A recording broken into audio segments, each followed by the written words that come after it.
Local productions seen on Delta College Public Media are made possible with support from viewers like you. Thank you.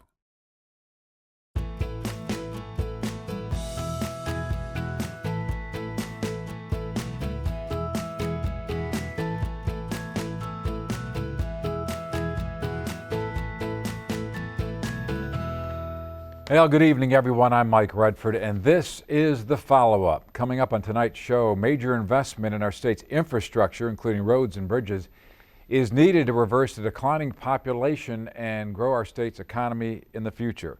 So says the growing Michigan Together Council, a statewide group charged with finding ways to retain and attract more people and businesses here in our state. Two people who have a big stake in the council and its findings are with us live tonight on the follow-up. But first, we would like to hear from you to help drive the conversation here on the show. You can do that in a variety of ways on social media, on Facebook. You can dial into our follow-up hotline to voice your opinion or suggest future show topics.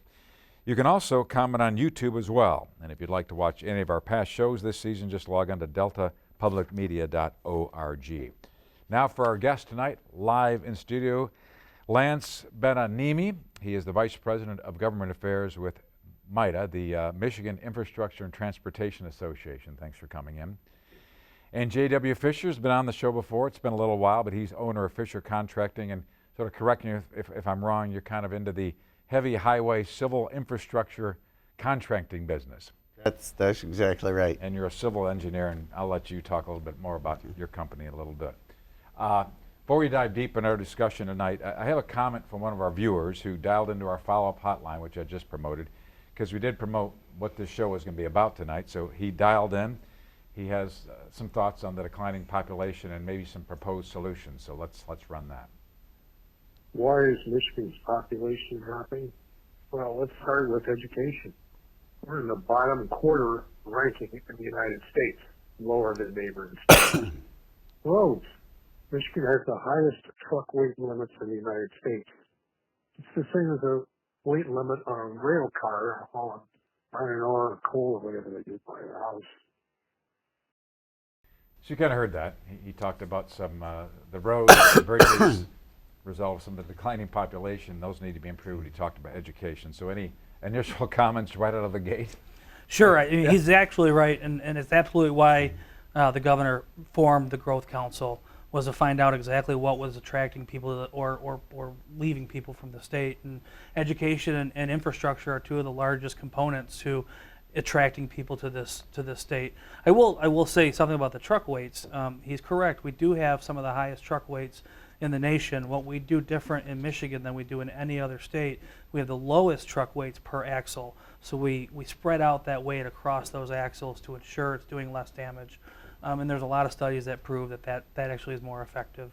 Okay, and we're going to get into that with JW in a little bit because you're in the sort of the road building business. We'll talk a little bit about sort of the declining population. I've got a graphic I want to show our viewers first. According to the independent consulting company Guidehouse, Michigan is an unfolding crisis. We are 49th in terms of population growth, and our pre-K education outcomes are lagging behind faster growing peer states. That's sobering to say the least, right? It is, and it's interesting because we are also 49. We rank 49th in the condition of our roads across the country as well, and so it is a little sobering. And I think the council came up with a lot of different recommendations for the education community to think about and maybe go towards. I know the legislature is considering expanding K through 12 to be K through 14, which was one of the council's recommendations. So we're not going to focus too much on education and what we can do to improve that. That'll be for another show. So we're going to focus on infrastructure, roads, bridges, sanitary sewers. I have one more graphic to show our viewers, and I think it's really important. 2023 Michigan Infrastructure Report Card. Overall infrastructure grade is a C-. Roads is a D. In 2016, the state faced an annual road funding gap, I guess, of $2.1 billion, and then this year, 2024, the infrastructure funding gap is now $3.9 billion. Okay, the governor campaigned and won in her first term in 2018, theme of sort of fixing the damn roads, right? I can say that. So she didn't really totally deliver, right? This isn't a quick fix, right, JW? It's not a quick fix. you know, when you talk about population decline, you and I, Mike, are probably old enough. Lance probably doesn't remember, but in the early '80s recession, the joke was there was a sign in Texas saying, you know, the last person leaving Michigan, turn out the lights. And really, our road decline started in that 1980s recession, where Michigan's budget just crashed, and we went about 5 years with really not spending any kind of money on roads at all. All the old road contractors that existed when I grew up went bankrupt during the 80s, and we never recovered. So we've had some spurts. Governor Engler pushed the roads and had a bonding program similar to Governor Whitmer's, and we made some progress, but we never achieved any long-term sustainable funding. Governor Whitmer's accomplished a lot for a bonding program, but as Lance mentioned as we were talking before the show started, all that money is going to kind of be wasted if we don't have money going forward to maintain it. And in the meantime, all of our other roads that are in that D condition are fastly heading for an F condition. MDOT and the counties and the municipalities are just kind of saddled with this problem. They know what needs to be done. They have this huge asset that the state owns. Probably the biggest asset that the state owns is its roads and bridges, and they can't plan more than 1 year in advance. Right? The way we're funding roads now, a good chunk of the road funding comes from the general fund that's appropriated every year. Well, how in the world can the state plan on routine maintenance and replacement when they don't know what's coming next year? So it's a serious problem. I don't envy the people at MDOT, and they work very hard at it. Yeah, you mentioned the governor's bonding program, and obviously she campaigned on fixing the roads, which has done some good. And then coming out of COVID, we had a lot of money coming from the President Biden's infrastructure job and infrastructure bill. So together, I think we thought that, okay, there's enough money to go around, we're going to start attacking this problem, but it's just really just making a dent, right? Yeah, and I think the public can see all the work that's being done currently, and we will see another summer or two where a lot of orange barrels will be out there. We are investing a lot of money in our roads and bridges right now, and unfortunately, as you mentioned, both of those programs, the governor's bonding program, which was $3.5 billion spread out over 5 years, and the Infrastructure Investment and Jobs Act by Congress was also a 5-year program, and that adds about $330 million additional funds for our roads and bridges for that 5 years. Again, woefully short of that $3.9 billion number that we need annually, and again runs out in 3 to 5 years. And you know, it's JW mentioned the planning that the owners, the road agencies have to do, and how it's impossible to do that. The companies that I represent are in the same strife. You know, they've ramped their operations up to make sure that the bonding program was a success, which it has been.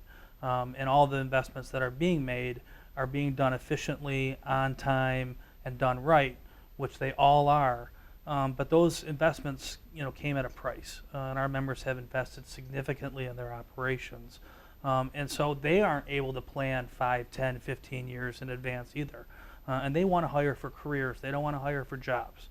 They want to hire someone that they can have around for 20 years. So the recommendations that the Growth Council came up with, its findings, they've submitted them to the governor, they've submitted them to the state legislature. It's their job now to take it seriously, and what's the next step? Or is it going to take, do they have to pass some bills, or can we sidestep that, or we need them to pass some bills? We definitely need them to pass some bills. I mean, we have a $3.9 billion annual funding gap for our roads and bridges, and that's to maintain our roads and bridges in 90% good and fair condition. Right now, we sit at about 67% of our roads in good and fair condition. By 2030, that goes below 50%. And so, why that's important, it gets increasingly more expensive when you get to that poor road condition. And so, we will have to increase some user fees. That will take some legislative courage, but the public has to believe that we have a problem. And I think if anyone drives on their local roads, they understand we have a problem and we need to invest more. And our legislators need to have that political courage to take some of those difficult votes. So JW, both of you were at this MITA conference in Mount Pleasant last week. The governor was there. She spoke on this issue along with Hillary Doe, who's, I think, head of this growth, sort of not the council, but kind of the growth czar, you want to say that. What was the message, and was it well received? Well, the message from the governor is she needs some help with the legislator. The bonding program's done a lot of good. I think any of us that drives from Ohio to the bridge, a lot of that through roadway has been repaired in the last 5 years. Some of the off-roads haven't benefited from that bonding program. But it all comes down to sustainable and predictable funding. You know, I think we got a small gas tax increase in 2015, 2016. Well, that was the first increase since 1996. So I always tell people who complain about it, well, think what you could buy for $1 in 1996 versus what you could buy for $1 in 2015, and we got a 20% increase. And there's a couple of compounding problems. That the mileage that car and trucks get has almost doubled since 1990, and so the same cents per gallon has to cover a lot more miles driven on our roads. And you know, the road doesn't know what kind of mileage the car gets; it just knows it's getting wear and tear. So the legislature is going to have to find some courage. We have a problem, I think, some magical thinking that goes on in our legislature that it's just going to happen, or the problem's not as bad as people are saying, or we can get it by more efficiencies. Mm-hmm. And some of that may be true. There's always things can always be improved, but you know, it's just going to take more money to do it. It's just the way it is. There is no free lunch. There's no magic bullet. And some leadership, the governor's providing some leadership. The legislature's going to have to find a way to lead and persuade rather than just react. So we have this declining population, which means you're going to have this declining tax base, and now you have and now you want to maybe, are we looking at raising taxes? Do we need to do some toll roads? You're going to have to come up with some innovative, creative ways to come up with these dollars, right? Yeah, so you know, roads and bridges throughout the country are generally funded through user fees, gas taxes, registration fees, and toll roads, which we don't have in Michigan. And so typically to raise revenues for roads, you would raise some of those user fees. And as JW mentioned, in 2015, we raised the gas tax by 7.2 cents. Prior to that, we raised the gas tax by 4 cents in 1996.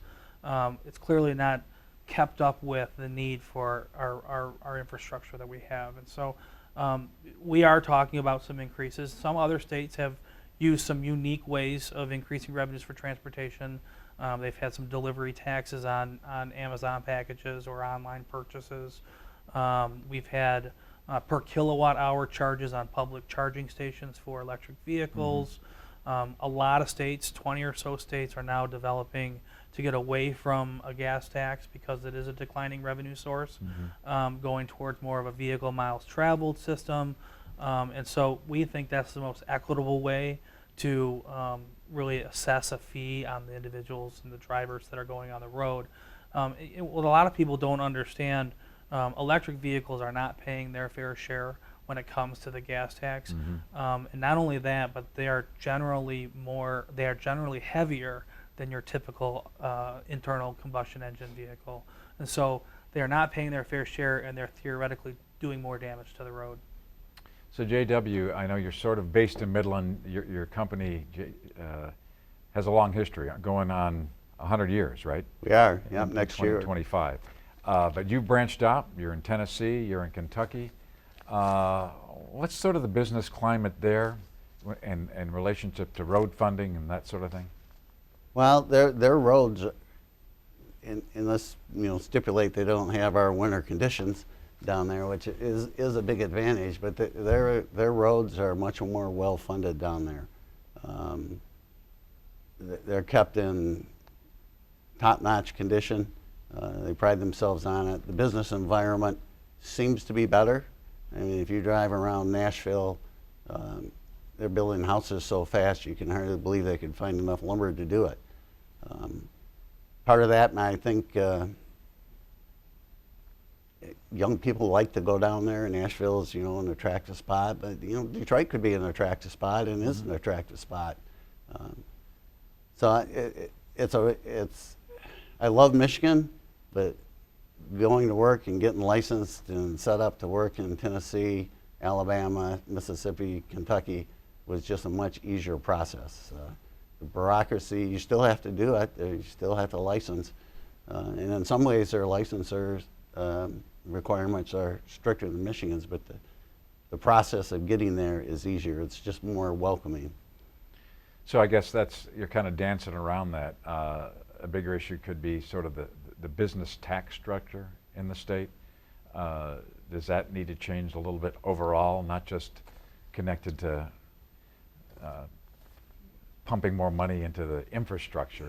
The overall tax structure, is attractive to business? I mean, here in the last year, we repealed the right to work, which some have said, depending on what side you're on, that didn't make a lot of sense with surrounding states that still have it. So, Yeah, I certainly, there are ways to look into that. I believe that if you create a more welcoming environment for businesses to come into the state, then you will. But it is the investment, and I think, if you ask a lot of MITA members why they opened up operations in other states, is because there weren't enough revenues and investments into Michigan. And I started at MITA in 2011, which was the tail end of our recession for the road industry, and I had a ton of members who were sending their employees to Illinois, Indiana, Tennessee, Alabama, Florida, where they were investing. And that's disappointing to hear that Michigan families have to uproot to move there just because we aren't properly investing in the same types of infrastructure that other states are. So speaking of that, who do you represent as part of the MITA group? Yeah, so the Michigan Infrastructure and Transportation Association represents about 600 companies in the heavy construction industry, and they build all types of infrastructure: road, bridges, underground water and sewers, utilities, specialties, dams, all types of heavy construction that you can think of. Okay. And JW, I know you're part of that. So when you bid out on contracts, are you still encouraged that you can be competitive in Michigan because you see some other things in the state that Kentucky, Tennessee, that they've made it a little bit easier for you to do business? Well, it's a question of how much work there is here, right? What other companies are investing. A lot of work that we do at the Fisher companies, and I'll have to correct you there. I'm a owner. I'm not the owner, so I don't want my cousins to think I've staged a coup. But there's more private investment down there. So we do a ton of work for Toyota, do a lot of work for General Motors and Ford down there that we rarely do in Michigan, and because they're expanding down there. Mm-hmm. And they're expanding both in new facilities and they're refurbishing and expanding their existing ones. We do, and that requires power, so we do work for Southern Power and the TVA. And it's just a bigger, expanding economy down there. We can compete well in Michigan for the work that's here, but there's a limited market here, and so we've invested our capital out of state. Unfortunately, we would love to invest it here, but there isn't the work here to do that. So a question a lot of viewers will ask is say, okay, you're rebuilding I-96, and 3 years later, it looks like you're redoing it again. Is that a myth? And has the road building industry changed where you feel like it's lasting a lot longer than ever before, or can we do it even better? What do you think? Yeah, so we're building roads to last longer than we've ever built them in Michigan, and you do see those 3 to 5 year fixes, and it's because we don't have the proper investments. We're putting Band-Aids on where we need major surgery. And so what you'll see often is a 3-inch layover, which is basically just grinding up the surface of the road and laying a 3-inch layover on it, and the intended lifespan of that is 3 to 5 years. And it's intended to prolong the overall life Mm-hmm. of that road, but that road probably at that point needs to be reconstructed. You work with the guys every day. What do they say about? What are you seeing? You've been at this a long time. Well, you know, I not only do the work, but I'm also a civil engineer, and so I agree with Lance completely. I mean, the roads are the state of the industry or the state of the technology we use to build roads now has advanced a lot in 40 years. It's a lot better.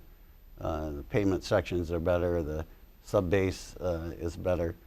So again, because MDOT has a limited budget and all these roads they've got to keep traffic on, they have to make hard choices between doing what would be the wisest thing to do with their dollar and doing a complete reconstruct and making a road that would last virtually for 50 years with a little maintenance. All right, we don't have enough money to do that on everything. We got to keep traffic on all these roads. So they do the best they can with the funds they have. And MDOT in my career has become tremendously more efficient. They do much more with less people.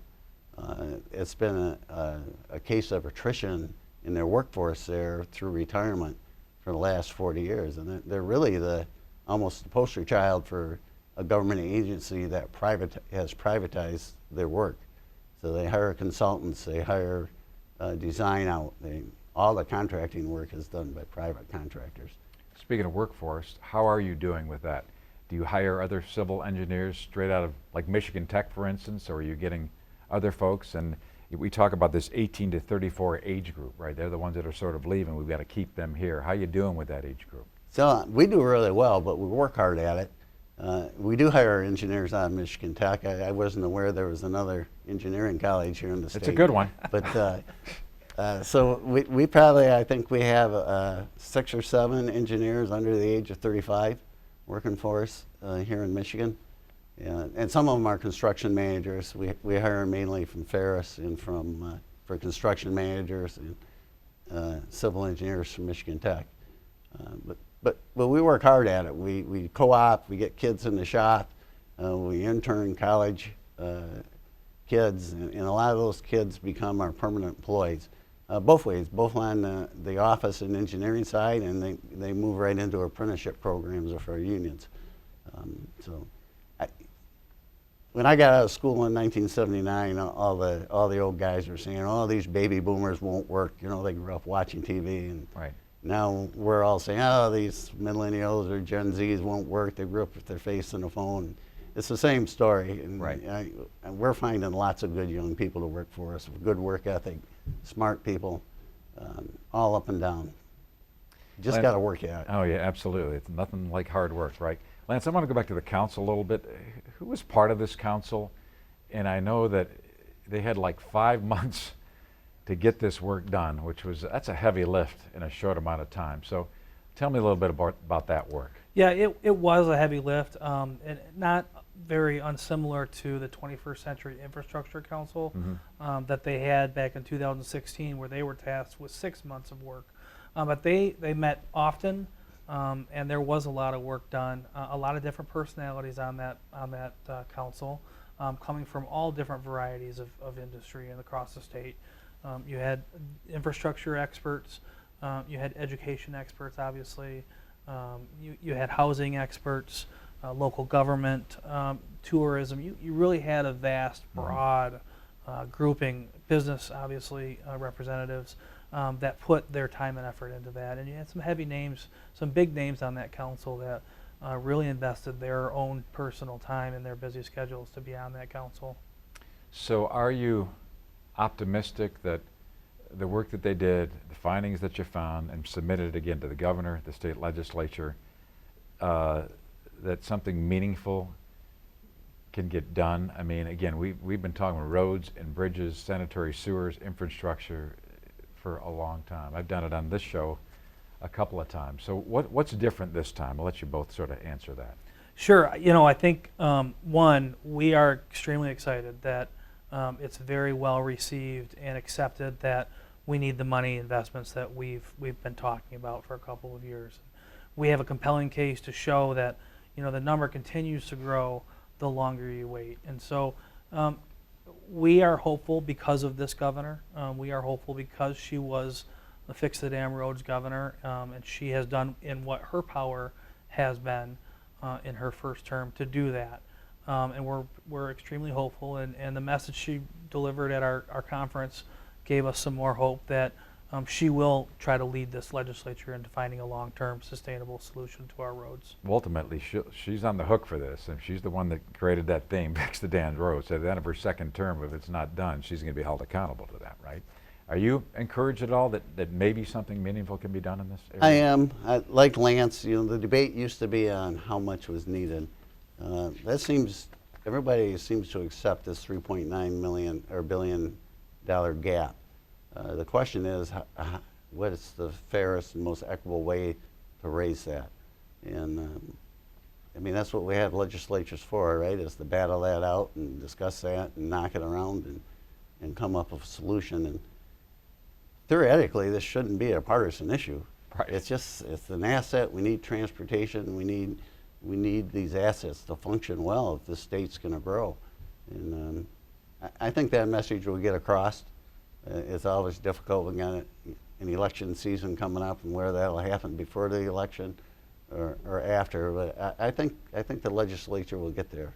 Right. We've got some websites there that our viewers can look at: the thinkmita.org, the fixmystate.org, and the growingmichigan.org. So those are areas I assume they can go to get some information.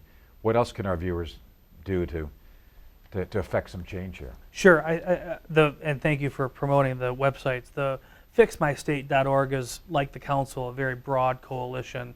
But I encourage people, and especially the individual who called in earlier about heavy trucks, I encourage everyone who think that we should be investing more in our infrastructure to contact their state representatives and state senators. They're directly involved in this. And the longer we wait, the more it's going to cost us. Well, I appreciate you guys both coming in. Made a good team tonight. You're doing great work. And end of the day, we as taxpayers are going to probably have to pay the bill on that. But if we don't, then we're going to get more of the same, and that's just unacceptable, right? That's right. I mean, nobody likes to pay more, but Right. But on the other hand, nothing's for free in this world. Right. All right. Thanks again, guys, for Thanks, coming Mike. in. And that's our show for tonight, but be sure to join us again next week for the follow-up. It's been 3 years since the Edenville dam breach resulted in $200 million in property damage. Efforts to restore and rebuild are well underway, but at what cost? That's next week right here on the follow-up. In the meantime, hit me up on social media or dial into our follow-up hotline. We would really like to hear from you. Thanks for joining us tonight. Have a great night, everyone. We'll see you next week. Thanks for watching. If you enjoyed this video, please like, share, and subscribe. And make sure to click that bell icon to stay notified when we upload new content. Videos like this are only possible because of viewers like you. To help support this channel, click on the link in the description below.